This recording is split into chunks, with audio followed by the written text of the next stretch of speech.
stacking every month. Put that work in, I deserve to stand. Bring the baddies to the front. It's the type of life that I want. It's the type of life that I want. It's the type of life that I want. Yeah. It's the type of life that I want. It's the type of life that I want. Look, I deserve some time away. I feel good cause I'm posted. Just won't put my feet in the sand. Ain't tryna be far from oceans. Don't want stress about nothing. Just fruit and wine. I'm floating. Little vacation, little memo.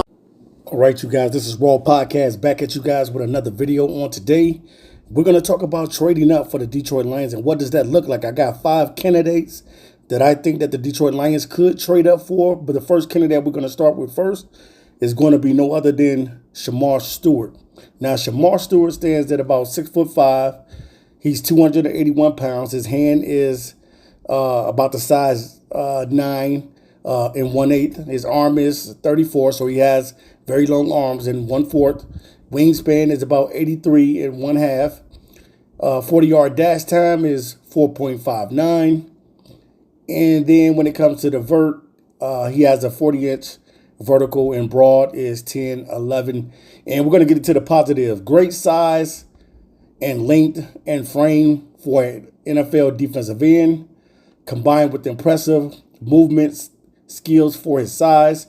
Good, strong at the point of attack with long arms to get extension and set the edge against offensive tackles. And you know that's something that Brad Holmes and his team desperately needs, is another guy that can play outside of Aiden Hutchinson. Sinks his hips well and has lower body strength to avoid getting washed inside by down blocks. As a pass rusher, he can put offensive tackles on skates when turning speed to power, which I love. I love when a guy can turn speed to power. Has the change of direction skills to test offensive linemen's ability to redirect when using stick moves. Now, if we get into his negative things that you want to say about the player, I'm gonna say this: minimal pass rush production throughout his college career, which is 4.5 sacks in 3 years. So that's not very, very productive. When you're an edge rusher, you want to be able to at least get double-digit sacks. And that's not saying that he's, when he gets into the league that he can't be better. Because sometimes, I'm going to put it like this. Sometimes guys are better in the NFL than they are in college. It's kind of crazy, but sometimes it happens that way. The use of his hands as a pass rusher is poor. He's often late and inaccurate with his hand chops when working finesse moves, which allows offensive linemen to make the first significant contact. Has some stiffness in his lower half, negatively impacting his ability to bend and corner at the top of the rush. Occasionally, he gets caught up, leaving his gap early as a run defender.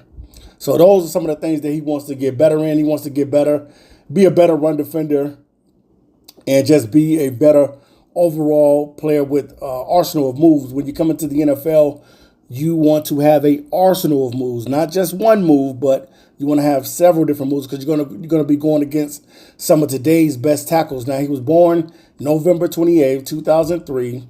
He was a 5-star recruit in the class of 2020 per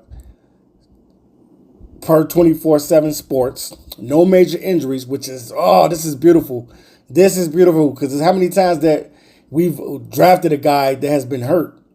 Never had any major injuries, man. So that's definitely a very, very positive sign. In 2022, he was the SEC All-Freshman team, and then 2024 All-SEC third teams. Overall, Shamar Stewart has many traits that should help him transition into the NFL and grow as a pro. So he's one of those guys that can be groomed. He's definitely one of those guys that you would love to groom. He certainly looks apart with his impressive size and good frame and long arms. He's also a good athlete and moves pretty well for his size. Stewart accelerates off the ball well and is strong at the point of attack, which paired with his long arm allows him to get extension on blocks and set the edge. His block recognition also stands out as he consistently in an optimal position to take on an offensive lineman. He also stays tight to the line of scrimmage when he's unblocked, and has the speed to make tackles from the backside of zone runs. However, the former Aggie is a project as a pass rusher. His movement skills are worth working with, but his pass rush arsenal is currently limited due to his poor hand use. Also, he has a subpar bend due to some tightness in his lower body, making it difficult for him to corner at the top of the pass rush and take effective paths to the quarterback. Stewart is pretty good at turning speed to power. Right now, he relies on winning with, which is pure strength in his athleticism as a pass rusher. So to maximize his potential at the next level, he'll need to work with good defensive line coaches. However, his traits are certainly impressive and something to work with. Stewart can contribute immediately as a two-down defender and could grow into a complete player. However, as his underwhelming sack production suggests, he will take time to develop as a pass rusher. Schematically, teams could differ on the Texas A&M product best position as he falls into the fringe edge DL category. Some clubs could want to play him in as an even front defensive end, while others see him as a more interior player. So if you had to give him a grade, looks like he can be a year one starter to late first round, second round pick.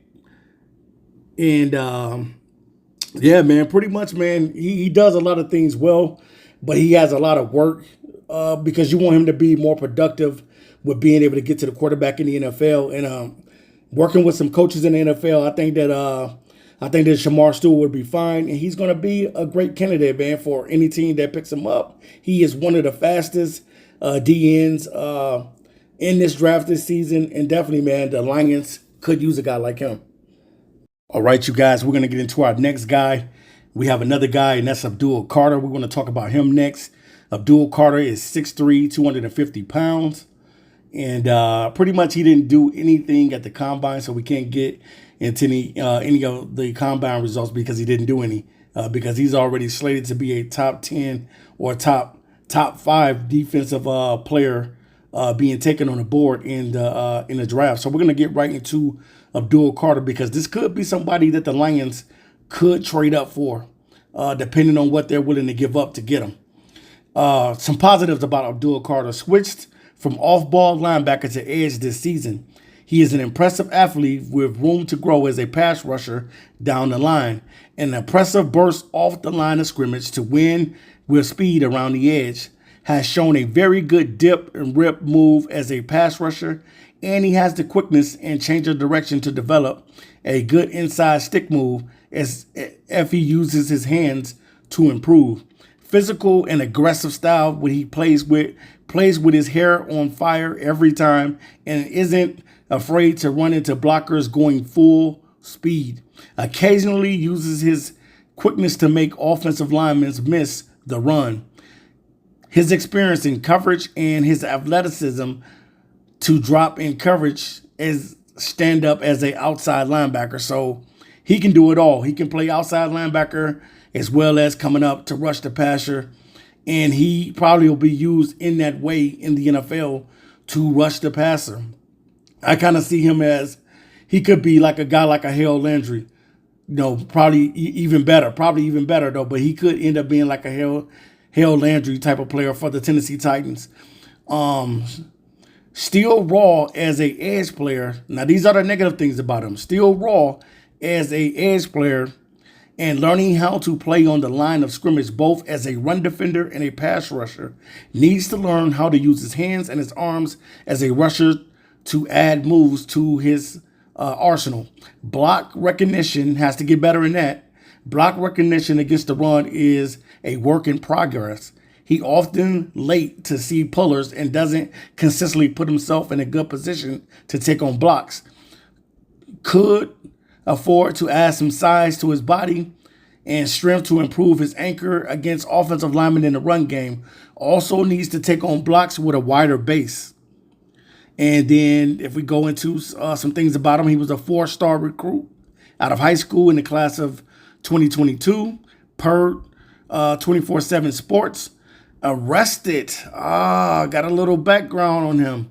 Arrested for a misdemeanor assault in April 2024 in a rehab program per statecollege.com. So he did get into a little altercation in college, it looks like. 2024 unanimous All-American, Big Ten Defensive Player of the Year, first team All Big Ten, and then also in 2023 All Big Ten, and then in 2022 All Big Ten Freshman All-American. Overall, after primarily playing off-ball linebacker during his first 2 seasons in college, Abdul Carter is still relatively new to playing on the edge.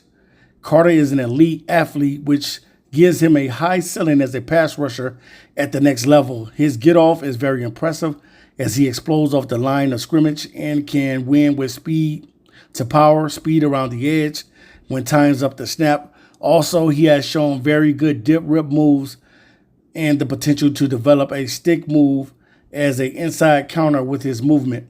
However, his use of his hands as a pass rusher is still a work in progress at this point.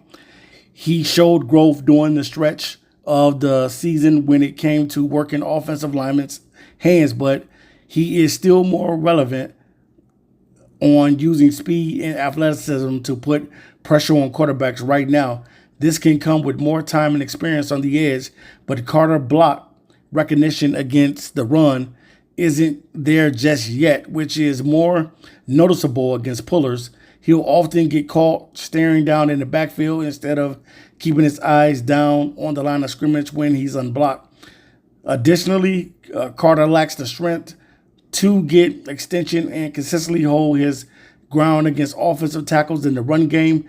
However, he did improve in the area towards the end of the 2024 season, and his room for growth on his frame to pack on some muscle, he still can do that as well.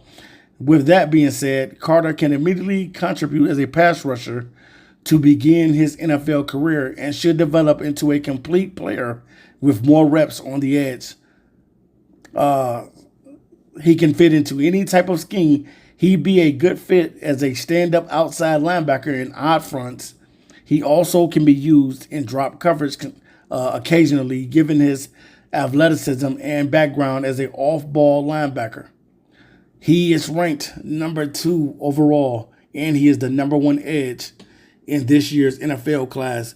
So definitely, man, it's a lot of work that he needs to work on too. And a lot of these players, man, they come into the league with work. They have to have, even though they're not polished and they're not finished yet, they still got a lot of work. And Carter definitely is one of those guys that have some work to do, but at the same time, he is one of the most athletic guys in this draft. And boy, would he make a good addition to the Detroit Lions. All right, you guys, we're going to get to our next guy. We're going to talk about James Pierce. Now, a lot of people out there are thinking that the Detroit Lions could end up with James Pierce. Now, that wouldn't be a bad thing if the Lions were to end up with a guy as talented as James Pierce. We're going to break him down and go right into James Pierce. So let's get right into it. All right, you guys, we're going to go right in on James Pierce. Mr. Pierce Jr. stands at 6'5". He weighs in at 242 pounds. Arm length is 32 3/4. Hand size is 10. Wingspan 80 7/8. He is one of the fastest, if not the fastest. I believe he is the fastest. Clocked in at the 40 out of all the defensive ends at a 4.7. So he runs a 4.47. All right. Then when you go to his vertical, it's 31. Go to his broad, it's 10.3. And then if you want to talk about the positives about Mr. Pierce, let's talk about the positives. Good height. Looks like he has long arms and room for growth on his frame. Impressive athlete who has good movement skills to develop as a pass rusher. Accelerates off the line of scrimmage well to win with speed around the edge, paired with a solid rip move and a good bend to turn a tight corner at the top of the rush. Can win by turning speed to power. I love the speed to power guys. I love those guys. Speed to power as a pass rusher. Has the agility in a change of direction to be an effective looper in line games. He doesn't have the loose ground to move laterally.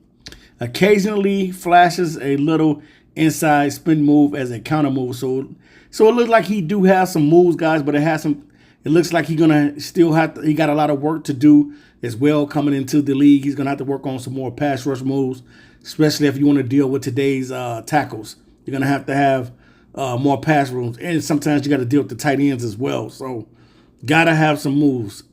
Negatives, if you want to say about Mr. Pierce, needs to add size and strength to be an effective run defender at the next level. Block recognition against the run is so subpar, especially on the play side of run gaps. He's often late to see and get underneath pulling players. Timing and accuracy with his hands as a pass rusher is a work in progress. He's shown great growth from last year to this year, but is still learning how to effectively use his long limbs when working finesse moves. Struggles to break down the backfield and will miss tackles occasionally and sacks against athletic quarterbacks. And we already know, man, that the Detroit Lions is one of the teams in the NFL that struggles with mobile quarterbacks. It has been a thing for the Lions for a very, very long time that we struggle with athletic quarterbacks. So we definitely need athletic freak guys up front that can handle these guys that are able to run at any time or just willing to chunk off 20 to 30 yards down the field, man. We got to have guys that can deal with these guys and kind of contain them and set the edge a little bit. So he was born on October 12th, 2003. He's a 4-star recruit in the 2022 class per 24/7 Sports. And then 2023, he was all SAC first team. So he did make the first team, which is pretty good. James Pierce overall has a lot of natural gifts that gives him a very high ceiling in the NFL. He's a great athlete with very impressive movement and skills and long arms, plenty of room for growth on his frame. That shows up the most as a pass rusher, as he can win around the edge with his speed, turn speed to power, and effortlessly guide when moving laterally to be an effective looper when working line games or stunts. However, Pierce is very reliant on his speed and his athleticism to win rushing the passer, as his techniques need some fine-tuning. He's still learning how to use his hands to defeat the hands and defeat the man, as the accuracy and timing with his hands are inconsistent when starting to work a move. Against the run, the Volunteers was shown more aggressive and strength at the point of attack this season to be decent against tight ends, but he needs to add some size and strength to hold up against offensive tackles. Right now, he has a very wiry frame and lacks the sand in his pants to set the edge consistently and avoid getting washed inside. Offensive linemen who can stay in front of Pierce and match his length will be able to push him around in the ground game.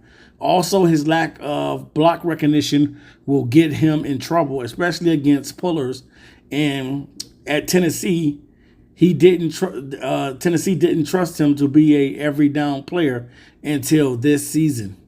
Overall, Pierce's natural talents is worth betting on. He's just not a complete product at this moment yet. Still can be a contributor as a pass rusher earlier in his career and has plenty of potential considering he's only 21 years old on draft day. So, man, it is a lot to like about Mr. Pierce. Definitely, he has a lot of things that he needs to work on. And what players that come into the draft don't have things that they need to work on? Definitely, he needs to be better with setting the edge. One thing he needs to be is better in the run game, because those are the type of players that the Lions like. They like guys that can set the edge and that you can stop the run. That's going to be very, very important for somebody like Brad Holmes to come up and get you. So if Brad Holmes is trading up for any of these guys, they're gonna have to do their homework on who they feel would be the best player that would set them up to be, very good in the future and make a good tandem with Aiden Hutchinson. You want these guys to make a great tandem with Aiden Hutchinson, man. Whatever guys you decide to trade up for, if the Lions decide to trade up, because they can stay back and just decide to just get any of the other pass rushers. They don't have to necessarily get these 5 that I'm going to be talking about on today, but they could also very well sit there and just wait for a guy like a Jack Sawyer or someone else. So they don't have to get these guys, but these are the guys that I think that is going to be the guys on top of the list. These guys are very athletic.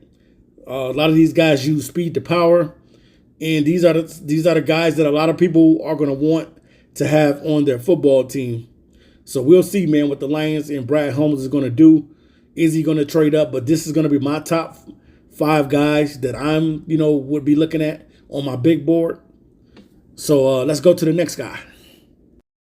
All right, you guys, the next guy we got on the list is Mike Green, a player that definitely raised his stock during the Senior Bowl. And we're going to get right into Mike Green, who comes out of Marshall. He stands at about 6'3", 251 pounds, has smaller hands at 8 and 1/2, arm size 32, wingspan 77 and 5/8, and he did not do any of the anythings in the combine, so we don't have his speed and things of that nature. But he's definitely a very, very good athlete. Now the thing about Mike Green is a lot of people is going crazy over Mike Green because of his production in college, and rightfully so. When you're able to put up double-digit sacks and able to get to the quarterback, man, that means a lot.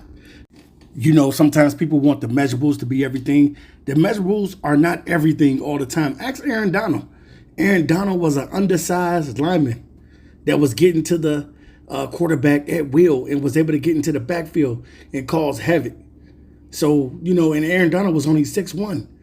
So imagine, a guy like Mike Green, who they say they got small hands and he don't have long enough arms. Well, that doesn't, just because that may be your measurables, that doesn't mean that's the type of player you are. So sometimes we just got to get that in the back of our mind. Measurables are not everything. All right.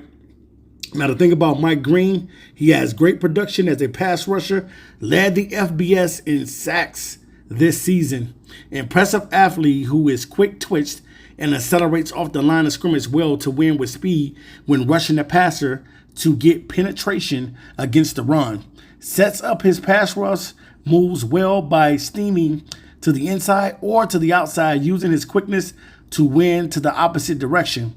Has shown several moves that he can win with: the arm over, the cross chop, the stick, the spin, the hump.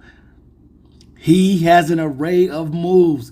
He already got the moves down, guys. So only thing he needs to do is just keep working. He got all of the pass rush moves. Majority of the pass rush moves, this kid has it. So he's like the total package, man. So don't be surprised just because he has small hands and because he don't have long arms. He still can get to the quarterback and cause havoc. Takes good angles and he's very bendy and dips with his pass down to the corner at the top of the rush. Mike Green is physical at the point of attack and takes on blocks with his hands as a run defender to be effective against tight ends. So he is good against tight ends as well. If they try to use tight ends to block him, he's very good at using his techniques to be able to get off tight ends as well. Can use the arm over move and his quickness to defeat blocks in the running game. So he is capable of capable of pursuing the running back from behind, and he's capable of stopping the run, which that's what you want. Has a relentless motor. Hear me again. Mike Green has a relentless motor. So definitely, man, Detroit is going to be looking for something like this. A guy that can flat out play and get to the quarterback. This is what the Lions need. They need another guy that's going to be on the other side of Aiden Hutchinson that can be just as effective as Aiden Hutchinson is out on the football field. Now, the negatives about Mike Green. Thin and wiry frame, needs to add size and strength to set the edge against the NFL offensive tackles. Upper body strength to get extension on blocks is subpar too. Likes to work around the duck inside blocks against the run, leaving his gap open. Has a habit of leaving his feet to tackle, leading sometimes to missed tackles. Will gamble and lose outside containment as a pass rusher sometimes. didn't become a full-time starter until 2024. So this was his first season that he became a full-time starter, but he made the most of it. This is what we're talking about, guys. Guys that come in and make the most of their time, and that's what Mike Green did. He wasn't a starter until 2024, but when he got out on the field, he made the most of it, and he led the FBS in sacks this season. He is a three-star recruit. He was a three-star recruit as a wide receiver in 2021 class per 24/7 Sports. So he came in as a receiver, so he ended up changing positions. Wow. No major injuries, which is a good thing. You don't want to have any players coming in with any injuries. So he didn't have no major injuries, which means that for the most of the parts, he's been healthy. Transferred from Virginia ahead of the 2023 season. And then in 2024, Sun Belt Player of the Year, first team All Sun Belt, and led the FBS in sacks and tackles for loss. Accused of a sexual misconduct at Virginia in high school. So there's some little things about him in the background that if you're trying to go after this kid, there's going to be some character concerns and some questions that you're going to want to ask him as you are interviewing him. But other than that, man, we know that Jalen Carter, who is a dog for the Philadelphia Eagles, has some character concerns, and man, he's killing it right now in the NFL. So overall, after transferring from Virginia and not becoming a full-time starter until 2024 with the Marshall campaign, Mike Green is arguably the biggest riser in this year's draft class. He went from an unknown group of 5 players to leading the country in sacks and becoming a first to late round, early second round prospect. Green is a twitched up pass rusher who has the burst off the line to win around the edge with speed and showed several impressive pass rush moves this past season. Granted, he is still working on the consistency of his spin move, and the hump move is more of an occasional counter than a primary weapon in his arsenal. Additionally, the Marshall product takes efficient paths to the quarterback by using good angles, impressive bend, and dropping his pass down to the corner at the top of the rush. He also has great closing speed and a good motor to get coverage sacks. Green is a work in progress against the run. He was listed as a wide receiver recruit and was 215 pounds at linebacker at Virginia, and that shows up in his play strength. He lacks the upper body strength to get extension on blocks and sand in his pants to set the edge against offensive tackles at the next level. Green has put on a significant amount of weight after changing schools, but that does lead to more questions about how many more pounds do he need to put on his wiry frame and how much pounds can his wiry frame hold. The good news is he is a very, very physical player who you don't turn up as that was evident against Ohio State, the best competition he faced all last fall. So if Green can add the necessary size and strength in the NFL weight room, he can become a every down player as a stand-up outside linebacker in odd fronts. And as a rookie, maybe the first couple of years, he'll likely be a third down pass rush though. While Green works himself around to being a first-round talent in the 2025 class, he could slide during the draft because of the 2 sexual misconducts. So definitely he has some situations that, that questions his character. Some people will kind of compare him to a shorter Leonard Floyd, but he's ranked at age, his position rank is number 2, the number 2 edge, and then overall he's ranked 17th in his draft class. So definitely, man, Mike Green is very talented. He has some questionable character concerns, but other than that, Mike Green is definitely a talented player, and he's one of the guys in the draft at the edge position that does have an array of moves. So he doesn't have to be taught a lot, but he just needs to be groomed with his character and groomed with fine-tuning some of his abilities to be able to stop the run. All right, we're going to talk about the last prospect, last but not least, Mykel Williams. Now, if Brad Holmes is thinking about trading up, definitely Mykel Williams is one of those dudes that I would definitely be thinking about on my big board. He's one of those guys I would most certainly grab at only 20 years old. There's a lot of positive things about this kid, and I just love the Georgia Bulldogs, man. They produce a lot of very, very good and talented defensive players in the National Football League. And the last player to be drafted as a Georgia Bulldog that is really, really good off the line is no other than Jalen Carter for the Philadelphia Eagles. Now, Mykel has the athletic ability that I would love for the Detroit Lions to be able to have. A very, very athletic pass rusher. Williams has good size and frame and appears to have long arms. Against the run, he is strong and physical at the point of attack to gain control of the block and get the extension. Impressive upper body, I should say. Upper body strength, and is violent. I'm going to repeat that again, guys. He is violent when it comes to shedding blocks to escape off of offensive linemen, and impressive movement skills and athleticism to grow as a pass rusher at the next level if he uses his hands and improves with his handwork. Has flashed a solid long arm move and has the motor to collapse the pocket. Good agility to be an effective looper on the line games. Now, if I wanted to say anything, and if we want to talk about any negatives about Williams, it'll be his get off is subpar. He's a little late to react to the snap and not explosive off the line, especially with being half athletic that he really is overall. So when you're very, very athletic, you need to have that explosive first step. When you got an explosive first step, man, you're going to get to the quarterback a lot in the National Football League. Often ends up chest to chest or allows offensive linemen to get into his body when rushing the passer due to late and inaccurate hands. Also struggles to work the hands after contact. Doesn't have a true go-to move that he can win with consistently at the next level. Pass rush lane integrity and gap discipline against the run are poor, so he needs to get better in the run game and things of that nature, which we know a lot of these prospects, they come in and they still have things that they need to work on, and playing against the run and setting the edge a little bit better is something that he needs to do.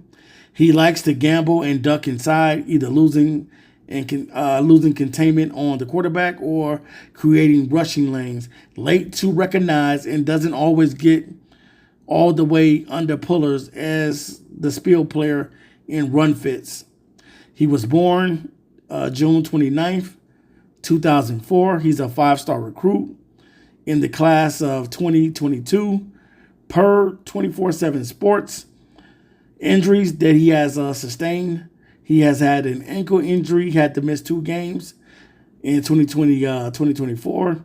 In 2023, he had illness, missed 1 game with a toe and off-season surgery, and missed some spring practices. And then in 2023, second team All-SAC. And then in 2022, first team All-Freshman All-American. So this dude can play. Mykel has plenty of good skill traits about himself, has a very high ceiling in the NFL, and has an impressive size and strength and moves pretty well on the field. He also has shown some position versatility in college, having lined up as a 4-tech defensive end and as a stand-up outside linebacker. Against the run, Williams has very few flaws. He's strong and physical when taking on blocks and has the upper body strength to get extension against offensive linemen. That, combined with violence and shedding, allows him to disengage and miss tackles in his gap. His biggest flaws are gap discipline and recognizing pullers quickly, but those issues are easily to be fixable. The Georgia product has shown a great work ethic as a pass rusher, though. Right now, he'll occasionally win with his pure strength alone and his athletic ability, his athleticism, and he has the quickness and general movement skills to develop. However, his use of hands is subpar and will need to get better with his hand techniques. against offensive tackles in the NFL. Often makes the first significant contact and thwart his moves before they can get started. Williams has flashed a solid long arm and ability to win with power, but he lacks a go-to move. So that's something that he has to work on. Got to work on his pass rush moves. Definitely you want to come into the NFL being able to work on pass rush moves, being able to spin, chop, dip, whatever you need to do to get to the quarterback. Injuries have sidelined him at the beginning of the season. He's when he was most vulnerable to get a lot of reps. Development during the early stages of the campaign. Overall, the Bulldog traits are worth betting on for a team that uses a lot of even fronts and is looking for a hand in the ground defensive end. But he's likely to take a year or two to get better with his game and become an impact player and a every down player. So he is a perfect candidate for the Detroit Lions to be able to grab. If you're thinking about grooming somebody, you're taking a younger guy and you're grabbing somebody like an Azeez or Jalari. Hey, come on over here, Azeez. We need you. We'll give you a 2-3 year deal, something like that. Allow this young kid to work on his pass rush moves. And then once he works on his pass rush moves, he gets better. He's in a rotation. He gets an opportunity to play. And then he eventually becomes the starter. I think that's what the Lions should do, man. The Lions should go and get Azeez Ojulari. I don't see why they haven't done it. Azeez is only 24 years old. He would be a perfect fit for the Lions to be able to grab a young fella like him to groom a guy like Mykel Williams after, and also have Mykel Williams in the rotation learning as well. So things that he wants to get better with Mykel Williams is he wants to get better. He needs to get better with his hands, being able to fight off block, disengage on blocks, being able to set the edge better, and being able to stop the run better. But he is very athletic, one of the most athletic defensive ends in his draft. And if Brad Holmes decides to trade up, these are 5 guys that I think that can make a difference. Now, I'm not going to say that there's not any other guys in this draft that Brad Holmes could not be looking at, like a Jack Sawyer or something like that, because I definitely think that Jack Sawyer is a guy that you can grab and be ready to go to with as well. But it looks like Brad Holmes, pretty much his back could be against the wall because he's deciding not to get a veteran pass rusher to come in here and to be able to play alongside Nathan Hutchinson. We already know what Marcus Davenport is going to give us. He's going to come out playing well at first, and then he may end up getting injured. Hopefully he doesn't get injured, but it looks like he's going to be the starter. So if he's going to be the starter and you guys don't decide not to bring back Zadarius Smith, then your back is against the wall and you're going to have to draft one of these young guys to be able to groom one of these young guys. That's what you're going to have to do. Now, I don't know which one of these guys will be ready to go, who is a plug-and-play guy. Maybe Abdul Carter and Pierce and Stewart might be ready to go right now. The rest of the guys got some work to do. Maybe even Mike Green could be ready to go. Mykel, he is the perfect candidate to sit behind somebody and to learn from them because he is so young. So it's going to be a lot of people that may go after Mykel because he's only 20 years old and he can sit behind somebody and learn. So, man, I can't wait to see what Brad is going to do. A lot of people have been saying that Brad Holmes has been cooking, but whatever he's cooking, we're waiting for him as fans to finally get done with the meal so we can see what that meal looks like and we can consume that meal. We can eat that meal up. And definitely, man, we know that Brad Holmes is good in the draft and things of that nature. And we're not knocking on Brad Holmes and saying what he's not capable of doing and things of that nature as fans. All we want to see is somebody be on the other side of Aiden Hutchins that's going to be reliable. We already know what Marcus Davenport brings to the game of football. He's going to get injured at some point, and then that can end up hurting us. So it looks like Brad Holmes is going with this running back theory in Detroit. We'll see how this thing works. But at the end of the day, why not pick up Azeez or Jalari to be able to come in and a guy like a Michael Williams can be developed right behind Azeez Ojulari. All right, guys, I am done with the top 5. My top 5, guys. I'm out of here until next time.